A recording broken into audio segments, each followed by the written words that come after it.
దేవుడు ఎందుకు నవ్వుతున్నాడు? ఆకాశమందు ఆసీనుడగు వాడు నవ్వుచున్నాడు. ఎందుకు నవ్వుతున్నాడంటే, ఇప్పటి వరకు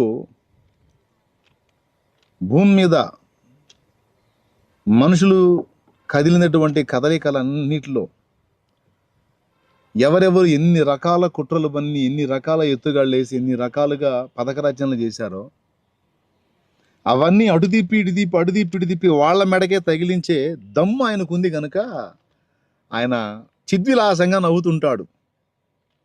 కొంతమంది భూమి మీద ఉన్నటువంటి భూరాజులు, ఏలికలు, జ్ఞానులు, వాళ్ళ కృత్రిమపు తెలివితేటలు, వాళ్ళ ఐడియాలజీ,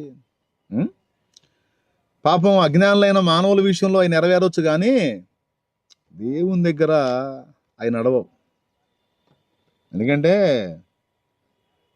వీళ్ళ తలకాయల్లో బ్రెయిన్ పెట్టి, ఆ బ్రెయిన్లో కొంత జ్ఞానం పెట్టినోడు ఆయన దగ్గర డ్యాన్స్లు వేస్తే ఎట్లా, ఆయన దగ్గర నాటకాలు వేస్తే ఎట్లా?